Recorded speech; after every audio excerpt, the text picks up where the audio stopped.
There's a song in old Formosa that the Nips they loudly sing. In the billets every evening you should hear the music ring.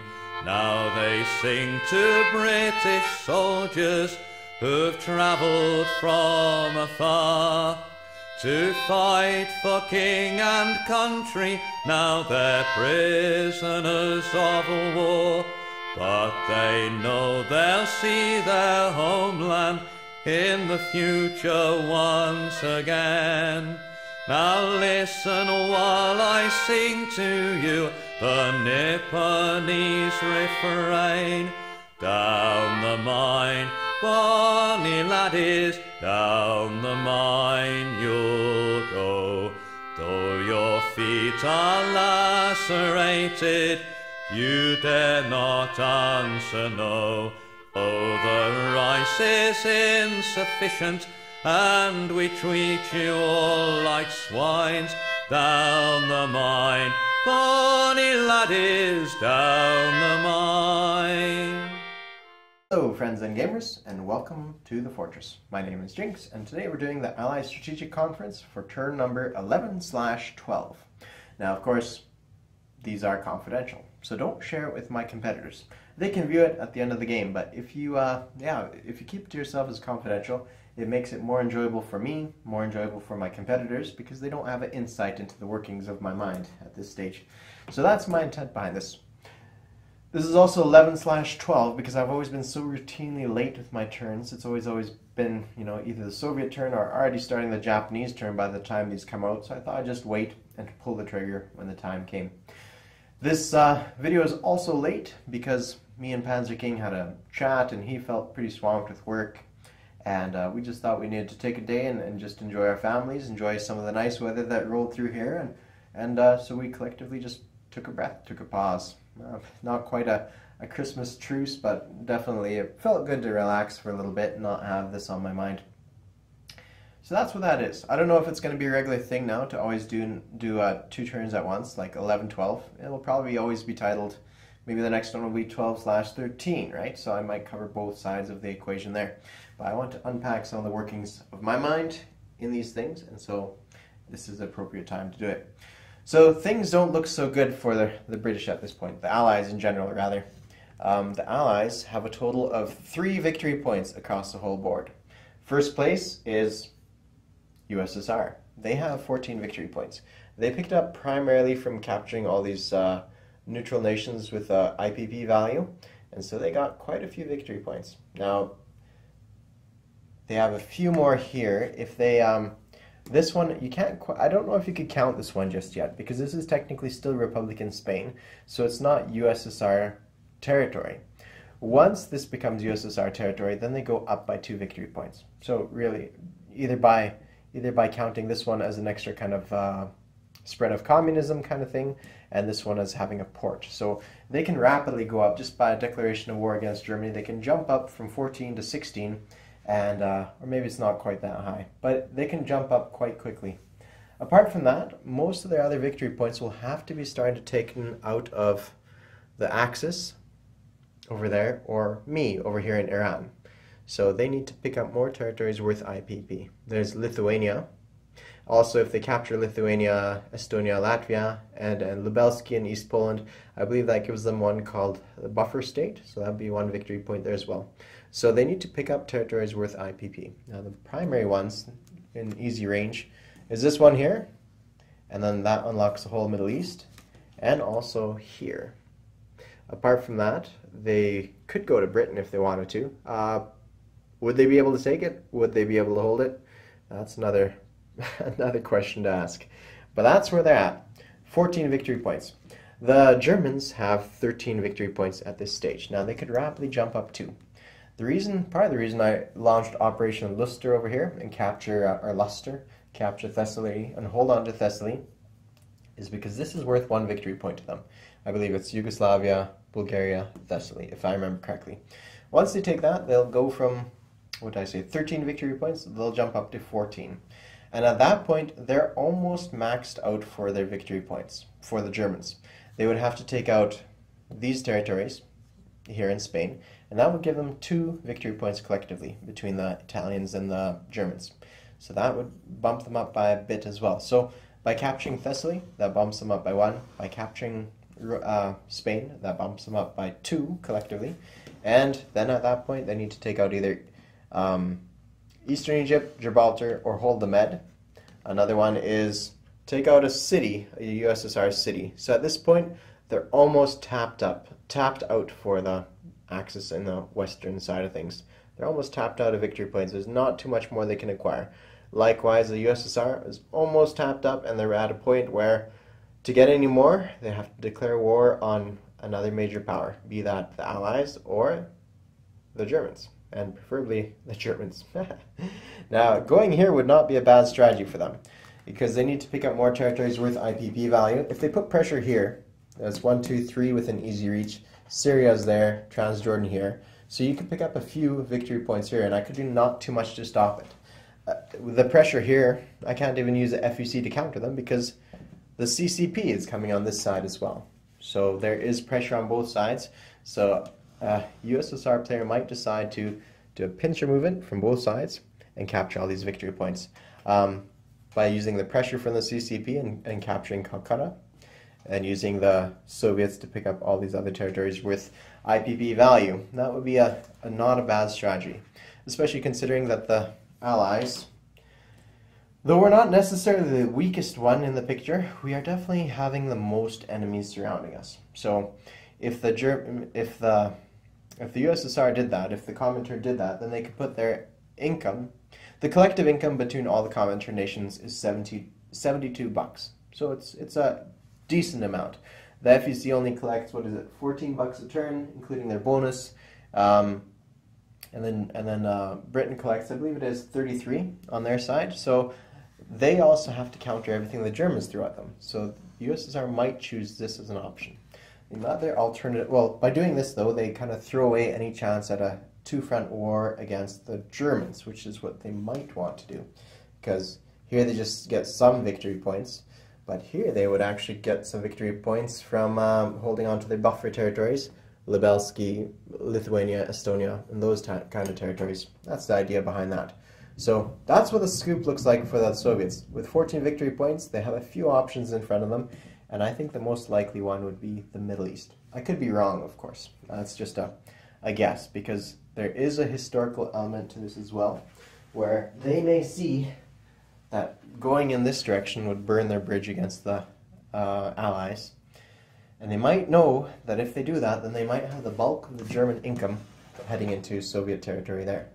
So German income is at a 54. With their bonuses, I believe it's up by 20. So they're at a huge amount of money. I think it's 20. Maybe it's only 10. No, it's less than that. I think it's about $10. So they're at like 64. So already they're matching what they can match what the USSR does with $10 to spare. And now if I don't do too much on the Western Front and don't even show a hint at that, it might encourage the Germans to go into this direction. That's the hope anyways, without being too drastic on that side and holding our own. So that's the scoop for the Soviets. They've ran out of room to grow. There's no more neutrals they can gobble up, despite their protestations at innocence. They are one of the more aggressive nations in this game.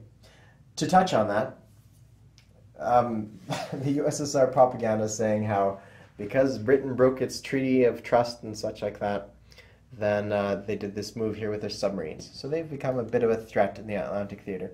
I debated going to war against them, but I think that might just, I think we'll see how it plays out. Let them make the first move. They said because I did not lend these some $4, then that was justification for these actions. By the same time, they sent, well, at this point, they've sent $21 worth of IPP to a future Axis enemy. So why would, in my mind, it's like this. If you give a gift to somebody and then give a bigger gift to your opponent, did you really give a gift to, well, did you really give a gift to the first person? Yes, in some sense, but they've negated it by the second gift. So that's my theory behind that, and that's why I broke, well, not broke. I feel like the treaty naturally dissolved as somebody first breached the territory.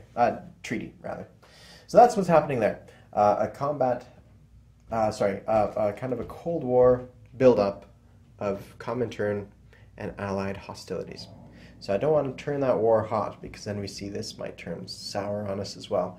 Let's let the Axis make the first move. Now, what will the Axis do? Well, they're going to pick up Thessaly, of course, get themselves a victory point, and at that point they're tapped out too. So we may see a huge outpouring of energy into the Mediterranean, or we may see build-up of forces against Spain, because that's worth 2 victory points to them too. So it's well worth holding on to, in my opinion. They might wait, because they don't want to capture all this territory for fear that they'll lose it to Americans landing here, to this zone here, which is a perfect place where a person can shuttle troops back and forth from New York to Leon Castile, turn after turn after turn. So they may hold off and do that late stage game. But they would have to hold on to all 6 of these territories to get their 2 victory points. And without that, they are in a difficult position. So that's what the Axis on this side will do. Just generally, I expect they're going to build up, wait, watch, maybe go after Turkey, maybe not. Turkey would be a difficult one to start in on as the Germans, because Istanbul is a mountain territory in a city. So that's something worth considering. Now, in the rules, they say something about straits aren't considered as rivers. I wonder if they still get the -1 penalty for attacking into here. Worth looking into, so if you guys have any insights on that, feel free to share them. So that's the Axis German side of things. The Italians, of course, they're going to do what the Italians do. Now, there's going to be a rapid ease off of pressure on this side. Reason being is the Royal Fleet is on the move, but we'll get to that momentarily. This is a crucial area, which we'll get back to in a bit. Now, what about the Japanese? What will they do? And this is a chance to start unpacking my strategy, because Japanese will react to the American strategy at this point. Because I'm going to make some drastic moves that will encourage them to do otherwise. Like, if I do nothing, they're likely going to make a move either on down here in Anzac territory, or up here perhaps. They might invade some of these territories too. They also don't want to get in the way of the CCP forces. So that is kind of an enigma at this point. We don't know what the Japanese do. So my idea, my thinking is, an enemy who you don't know what they're going to do is almost worse than an enemy that you know what they're going to do, right? An unknown factor is always a dangerous thing to deal with. So these, they have the freedom to do, range out and do all kinds of nonsense, whereas I can predict what the Italians will do and the Germans will do. But the Japanese, no clue. So what are we going to do to counter the Japanese, especially if we go for a bit of a Japanese first strategy? Now, the Japanese income is, I believe, 28, but they get a good chunk of bonus income. So I believe they're at close to 40. So quite a bit of money here. I'm going after Japan first with everything I got. They, I may have already touched on this, so I apologize if I'm going over it twice. But let's see. So Axis income is $112 collectively across the globe. Comintern is $72 collectively across the globe. The Allied is $142 collectively with their bonuses across the globe. So I do have an edge on income. I can, if I've given a free hand, I can probably defeat either one of the other major alliances, but I won't be able to I won't have a free hand to do that. I'm not operating in a vacuum. So what I need to do is pick a target, go after that target. Now, Russia has a strategic advantage of interior lines where they're all consolidated in a solid clump with a lot of depth in their interior. Germany also has the advantage of interior lines. I can attack on the north coast or the south coast, but it takes me a while to get around there, and so he will be able to see that coming and move troops accordingly. Right now the pressure's on the southern front, so he's built up there. If I move my fleet to a position that could hit both sides, well, he can predict that a little bit as well. But basically, he's got a solid core of units right there in the middle and an interior side that he can defend.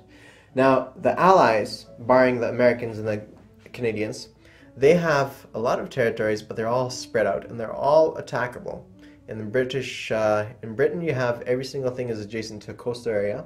Gibraltar, of course, is attackable, right? over here we have this to tackle. The interior is not worth anything, well, barely anything, so therefore we can hold it, yes, but really, what's the point of that? This is all attackable, all these territories here by the Japanese fleet. This is all attackable, barring a few things in the interior. And then there's the Anzac. Basically, all of my stuff, my 142 bucks of income, well, less than that if you don't count the Americans, they all have to be in this long, strung-out defense. Basically a snake going all the way from Anzac territory, all the way up through the Mediterranean, up to there. Not to mention their convoy lines that swing south around here and back up north. So you see my point that though I have an income advantage, my income has to be spread out across a lot of stuff, whereas the Soviets and the Germans, and in some sense the Italians, are all consolidated around a central area. The Italians are less so, but they have the advantage of just being small enough that a few planes here and there will defend the whole thing. So that means the weak point is here in my mind. The Japanese have what's known as the Money Islands, the Dutch East Indies here, which is worth quite a bit of cash to them. They have to protect that. It's all attackable. And up there they have to protect that as well. Then of course they have stuff over here. It's a little more defensible, but they have to worry about attacks from basically all angles from the Soviets. Common term at some point, right? So the Japanese, though they are strong and though they have a big fleet, they're the weak link in the chain. The weaker link would be the Italians, but they're not at war. So the weaker link, the accessible weak link are these guys. So there's going to be a consolidated effort against the Japanese because they're in an exposed position. We're going to put pressure on them from all different angles in hopes that they become a predictable force where they retreat to a position where we can predict where they're going to go from. So right now they have the range to hit, like I said, Anzac territory, Indian territory, even as far as, let's see, 1, 2, 3, 4, well, as far as Aden at least. They can make inroads basically anywhere with their massive fleet. So we're going to put pressure on them. First, the Americans. What are the Americans going to do? Well, submarines can be used in two different ways. Of course, they can go in anti-raiding, and then they could also go for targeted attacks. So this sub-fleet will likely go here and wipe out these units. Now, in the rules, we're playing with advanced rules that once the aircraft carrier sinks, the aircraft have to retreat. Well, it says simply this: when a carrier sinks, the aircraft retreat. So that, for me, says an immediate retreat. Maybe not, but that tells me that's what it is. Because if you're a defending aircraft and you're forced to sink, then what then? Do you stay in position until the end of the battle and then you retreat? My mind says you retreat immediately once your aircraft carrier sinks. So if I hit this and sink those two units, I know I won't be able to get the aircraft, but the aircraft will retreat somewhere else. And I'll have scored a minor victory at minimal loss by taking this out. And I could lose one submarine on the next turn by that plane, but it's a worthwhile hit to get, right? This is worth 6, this is worth another 6. If I lose 2 submarines in the process, I'm ahead by only $2. But it helps out in the long run because it takes away one platform for the fighters to land on. That's one attack. Of course, there are going to be raids on their convoy lines. We can take up to $10 off of them. And then we can start picking away at some of their other ships. So another submarine attack is going to be against this position. We're going to wipe out this one. That's going to be with the Hawaiian submarine fleet. We're going to start taking out, bit by bit, the peripheries of their units, forcing them to consolidate and shorten their flank, shorten their lines, go into a defensive posture. Now, this fleet is small at this point. It's going to go to Hawaii. It's out of range of everything that the Japanese can throw at them, and then they're going to be met there by any unit here that can reach from the Pacific side, which will be quite a few. Most of them, except for the battleships, will be able to reach. The battleships will show up in San Francisco, those two, and I'll be placing some units there as well. So we'll have a second fleet, slower, but it'll show up there while we have a fleet here that is now in a better position to reach out and threatening at least the Marshall Islands and the Carolina Islands and that kind of thing from Hawaii, putting pressure on this fleet here. And that is the plan. The reason we want pressure on this fleet is so they don't get any ideas about going to India or Anzac territory. The Anzac will begin taking back Queensland. Western Australia will wait. but Queensland we can take care of fairly quickly. We're going to be building an aircraft here, so not this turn, but next turn we'll be able to take that back. That's the plan with them. Now, the FVC has their hands full dealing with the CCP threat. I had debated sending my infantry force up to here, but you recall when you play Axis and Allies, 1940, remember the Mongolian situation, that if the Soviets leave their troops on the front, in Axis and Allies 1940, if they leave it right on the border, too often it's a tempting target for the Japanese to attack, to wipe it out so they don't have to worry about it. So common practice is to leave your units back a little bit, so you could at least drag a whole bunch of Japanese forces on that border. So that's my thinking here. If I move them up here, I may just tempt an attack from this Burma force to wipe them out. If I leave them here in Calcutta, they might just flank me and go to Bengal, Benares, and move their way around. So I need a means to project threat in this direction. Now, project threat is, I don't know if I've coined the term or not, but I've bandied about on Axis and Allies forums for a long time, and I've only ever heard myself say it. I heard Hilltop say it the other day on one of his videos, but I think I'm the originator of that, so far as I know. So I'm going to project threat into areas here, and the way I'm going to do that is the Royal Navy is going to come down here to Aden.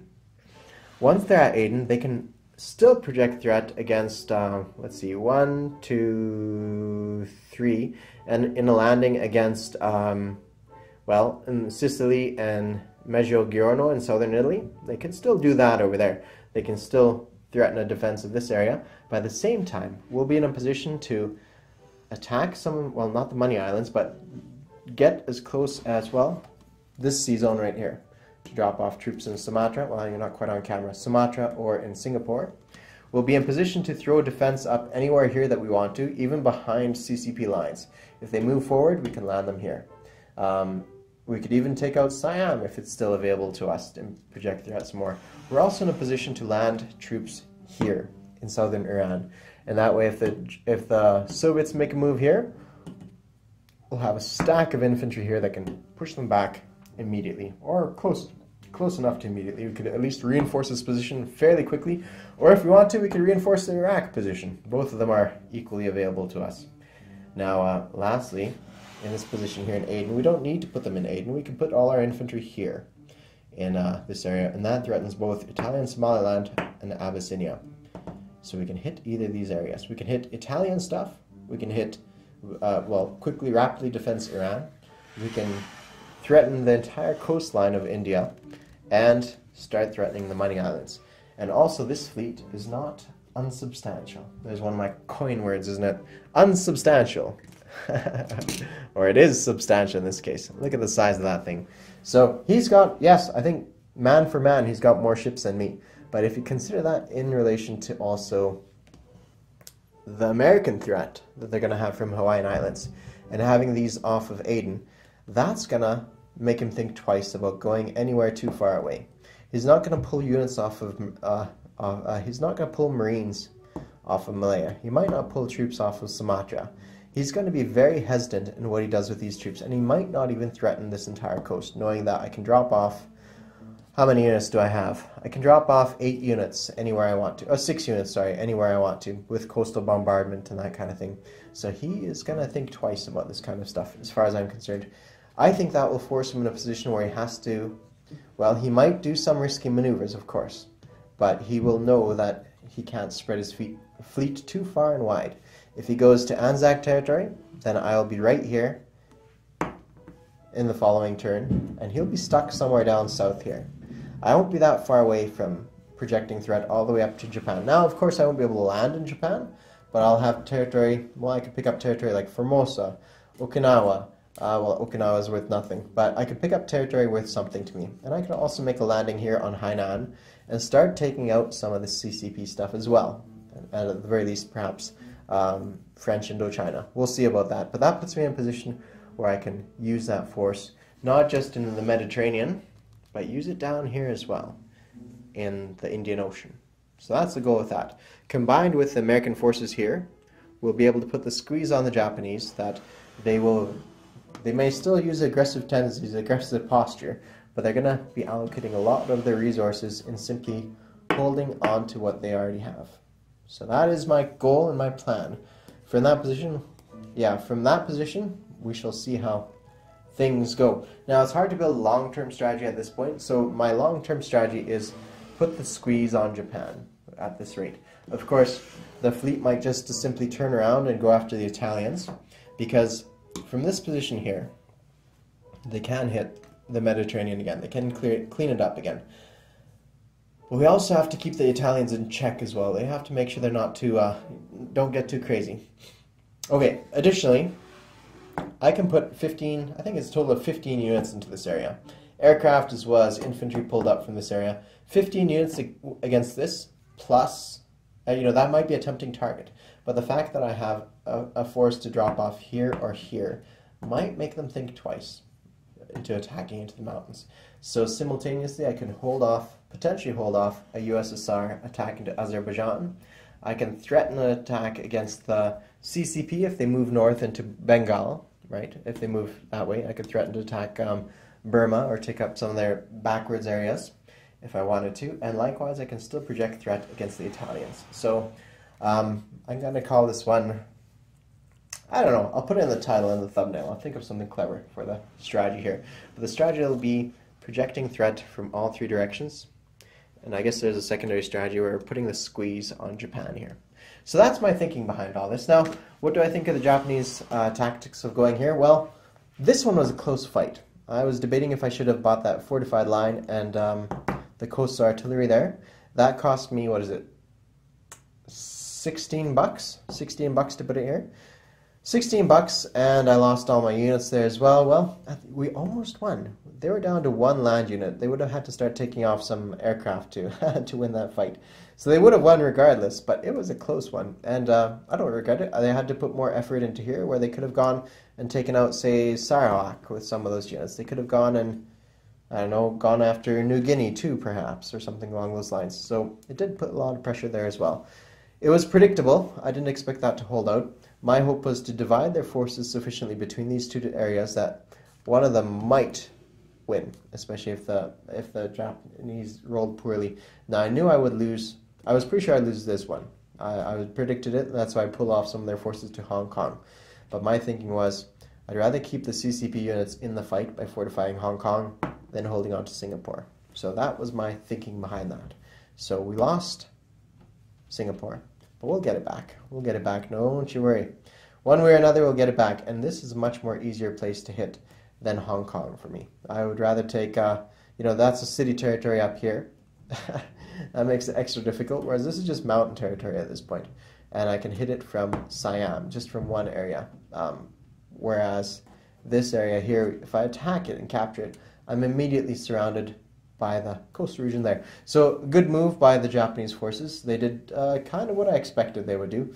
I was preparing for another attack, well, in case they wanted to get adventurous and go as far as southern Iran, because it is an odd game, this game, right? People are taking risks, they're doing kind of odd strategies. And also I was prepared for them going in this direction. If they used the entire Air Force, they could have came here with their entire Air Force and took out Anzac territory, which wouldn't have been a bad strategy either, because that would permanently take off, what is it, $7 a turn from the Anzac, whereas this one here would only take off $2 a turn. So I was expecting this attack here. I'm glad it didn't happen, and I'm glad they only took those two territories. Now what else? The Germans didn't do anything too brilliant this turn, because they were just setting themselves up in a position to take out Thessaly. They're also doing a slow build-up of medium tanks and mechanized. If that attack ever happens, we'll see, but I'm not holding my breath on that. The Soviets, of course, are being very tricky. Now, I'm not saying that they're doing smart things. I think they've been quite lucky, but they've been very tricky. They've gone and took out Norway, which Hilltop was trying to say that was to my advantage, the Allied advantage, that they took out Norway. I don't think so. I think neutral would have been better for me. They are tricky. That one's a dangerous situation. Now over here, the CCP are also being smart by going into Burma. you know, they didn't want to antagonize the Japanese, right? But they didn't even go for the free pickup where they could have taken out Cochin China for $1. So that told me that they had more against the Allies at that point. So they still aren't going after Cochin China. So that tells me that their primary enemy is the FEC. They're at war with both parties, keep in mind. And so right now, if they wanted to, they can take out Cochin China, they can take out Siam. So that's $2 right there. Additionally, they can go right here as well with Soviets as well as the CCP. They take out Rehi, they take out Eastern Manchuria, Korea, Northern Manchuria. I don't know if they could take out that one. Maybe 1, 2, 3. But yeah, it's, you know, at a stroke they'd get, let's see, 3 victory points, right? If they picked out 1, 2, 3 of these territories, 3 victory points, just like that. So they'd leap up from 14 victory points. They'd be up at, I don't know, 16. They'd be getting pretty close to getting maxed out, so that's why I say 16 instead of 17. So 16 victory points just in a shot like that. And then the CCP would pick up $1 there. They'd pick up another $1 here, another one here, and a free one over here they could just walk onto. So they could really roller coaster into something fairly big. And they could have done that last turn too. So CCP has been quite good, but they're also afraid to antagonize the Japanese. Now they might antagonize the Japanese since the British are going to go into position and the Americans are going to also position themselves. So now we might see some action against the Japanese by the CCP, especially if we have the force projection against this over here. But they also might essentially ally with each other as well too, and basically give each other a free hand to do whatever they need to do. That's the other thing. But CCP has been quite clever this game. They've been successful. They could have wiped out the KMT before, but we had a verbal agreement, so they could have done something different if they chose to. So the CCP has been quite successful. The USSR has been quite successful as well too. I mean, the strategies that the Soviets employed this turn would not have paid off if Panzer King had decided to do the more traditional Operation Barbarossa. If he had done that, he would have gone rapidly into Soviet territory. But he chose to, you know, put up some defenses on his border, build coastal artillery. He's already poured tons of money into the defense of France. And I haven't had a transport in this area for many a turn. You know, for turns and turns, like I'd guess 4 or 5 turns, I haven't had a naval transport here. All the stuff he's set up here in France, the coastal artillery here, even building up Paris. All of that's essentially, in my mind, kind of wasted effort. You know, he could have picked up, you know, that's 2, 3, 4, 5, 6, 7, 8, 9, 10, plus a chunk over here, plus a fortified line, plus the coastal stuff. Like you're looking at a good, I don't know, $50, maybe not that, $40, let's say, $40 of income that could have been already right on the Soviet border several turns ago. And he could have used in a single turn, he could have built all that too if he needed to, right? It's not something that he needs to slowly feed into and slowly build. He could have built it in a single turn if he saw that I had suddenly planted 3 naval transports here. So that's my thinking, but it's also part of his strategy of Steel Hedgehog, you know, where he hopes that the war will kind of bypass him and at the last second take a swipe at everything that he needs to take a swipe out of. Because he is still at 13 victory points, 14 with Greece. The only thing he's got left to take out is Spain and 1 victory city, or 1 city from the Soviets. At that point, he's maxed out his victory points. So realistically, he could maybe not take Spain, but that's a lot. That's 6 territories you need to capture and hold till the end of the game. He's not doing a bad strategy. It is smart in some sense, the Steel Hedgehog. It is a strategy, and it's a viable strategy. So I know Panzer King is going to view this later, and I don't mean to knock down his strategy now. It's worth it. It really puts an emphasis that, oh no, he's innocent. He's the Germans. He's staying far away from the Soviet border, and that allows the Soviets to kind of spread themselves out a little thin and go other parts. The thing is, he doesn't have anything to back it up with sudden surprise strike into Soviet territory. No naval transports, no let's see, nothing really, like no infantry buildup, nothing really to suddenly surprise the Soviets with a big strike to anticipate their attack. The Soviets are going to pretty soon declare war on Germany just for the sake of getting rid of that bonus that the Germans get on the first turn they go to war. So Germany has done quite well too in employing their steel hedgehog strategy, but I don't think they're doing the optimal buys with building out defenses on a completely unthreatened coast. I would say they're just making targets right now by building units, so my strategic bomber can hit, essentially, if I wasn't scared of reciprocation from all his medium bombers. But that's my take on the German strategy. Is not a bad strategy for showing that you have peaceful intentions against the Soviets, but at the same time you don't have a secret hand behind your back with a dagger. That's my take. The Italians are doing good. I think he could have gone to war a few turns ago. Perhaps. I mean, that's just my thinking. He may not have won, but I think he could have done some things with his fleet. He could have gone with his fleet into the Atlantic. Boom, right here. It doesn't do him much good, but it's out in the Atlantic, forcing me to chase after him. Or come this way with his fleet here, to Aden. If he came to Aden and just sat there, or moved his fleet around, then I'd constantly have to readjust my positioning in anticipation of what he does. And if he came here to Aden, of course he can't combat move through here. But if he's here, then he could threaten to assist or send a force here to land here. If I was Italy, I would have built up several transports in anticipation to just threaten this entire African coast from Egypt all the way down to South America. Just threaten the entire thing. But so I think Italy. I think part of that's psychological for Panzer King as well. It's like, oh, Italy can't do anything, so they don't do anything.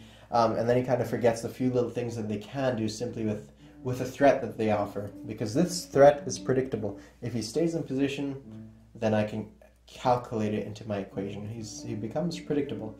Now, he could be luring me into this false sense of security, and then suddenly he'll launch out.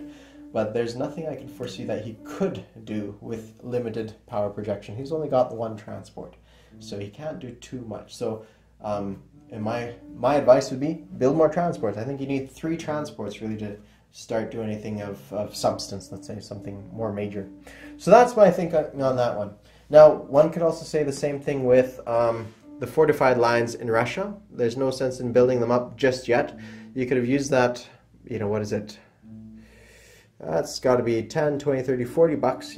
That 40 bucks could have been spent, I don't know, building up a force to attack Turkey, or better attack Iran. A mobile force, an air force. You could have 4 aircraft that could threaten a broad area, and they're readily available for defense as well. Or if you're a little bit concerned, just partially start it. Partially start your fortresses, and the close ones anyways, and then at the last minute build them up, if possible. And I think it would be possible because you could see that attack coming in some ways. Right now there's not much of an attack. Even now, it's just 4 units, 4 land units that can hit that position, any Russian position.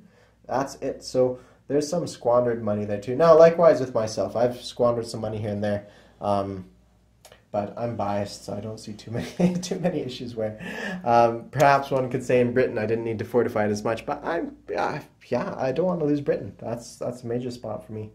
Let's see. Yeah, that's my thinking around that. So again, I don't mean to knock on my opponents. It's definitely a viable strategy, and it's on some sense is by building fortified lines there, it makes Panzer King a little bit more hesitant to even start building out forces.